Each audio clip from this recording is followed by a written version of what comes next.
ഒരു കുടുംബത്തിൽ മക്കൾ കൂടി കഴിഞ്ഞാൽ അവരെ കുടുംബത്തിലുള്ള ഒരു ഐക്യമുണ്ട്, അല്ലെങ്കിൽ ഒരു സന്തോഷം, ഒരു സമാധാനമുണ്ട്. ഇപ്പം ഞങ്ങളുടെ വീട്ടിൽ തന്നെ ഈ 8 പേരും തമ്മിൽ ഒരു കാര്യം അവർക്ക് പറഞ്ഞുകൊണ്ട് അവർ ഒരുമിച്ചാണ് ചെയ്യുക. ഇപ്പോൾ വീട്ടിൽ അലക്കാനുണ്ട്, അമ്മേനെ അവരെ സഹായിക്കാൻ ആളുണ്ട്, പാചകം ചെയ്യണം, വീട്ടിൽ പാചകം ചെയ്യാൻ ആളുണ്ട്, ഒരു വേലക്കാർ വേണ്ട, കടയിൽ പോകണം ആളുണ്ട്, പുറത്തുനിന്ന് ഒരാളെ നമ്മൾ ആശ്രയിക്കേണ്ട കാര്യമില്ല എന്ത് കാര്യത്തിനും. അത് മാത്രമല്ല, വീട്ടിലിപ്പോൾ എന്തെങ്കിലും ടെൻഷൻ ആയിട്ട് നമ്മൾ വീട്ടിൽ നിന്ന് പുറത്തേക്ക് പോയിട്ട് ഒന്ന് വീട്ടിൽ കയറി വന്നു കഴിഞ്ഞാൽ ഇളയാളുടെ മുഖം, അവൻ്റെ ചിരി, അവൻ്റെ നടപ്പം എന്തെങ്കിലും കണ്ടാൽ മതി, നമ്മുടെ ടെൻഷനൊക്കെ നമ്മൾ മറന്നിട്ടുണ്ട്. അത് വലിയൊരു കാര്യമില്ലേ.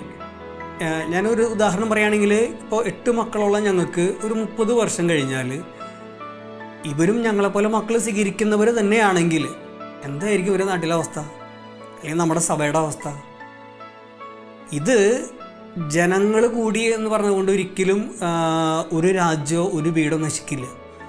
ഇപ്പം ഞങ്ങളുടെ വീട്ടിൽ 8 പേര് വലുതായി അവർ ജോലിക്ക് പോയ അവസ്ഥ വന്നു കഴിഞ്ഞാൽ അവർക്കുടെ വരുമാനം മതി, നാളത്തെ ഞങ്ങളുടെ ഉയർച്ചയും കാര്യങ്ങളൊക്കെ അതിലൂടെ സംഭവിക്കും, ഒരു നാടിൻ്റെ ഉയർച്ച സംഭവിക്കും. ഒരുപാട് നന്മകൾ കുടുംബത്തും സമൂഹത്തിലും സംഭവിക്കുന്നുണ്ട്. എസ്പെഷ്യലി നമ്മുടെ സഭയ്ക്ക്. സഭയാണ് ഇത് ലോകത്തിന് കാണിച്ചു കൊടുക്കേണ്ടത്. കാരണം മക്കളെ സ്വീകരിച്ചത് കൊണ്ടുള്ള ഗുണം കുടുംബങ്ങളിൽ നിന്ന് സമൂഹത്തിലേക്ക് ശരിക്കും കാണിച്ചു കൊടുക്കാൻ കത്തോലിക് ചർച്ച അല്ലാതെ വേറെ ഒരു സമൂഹത്തിനും കഴിയില്ല.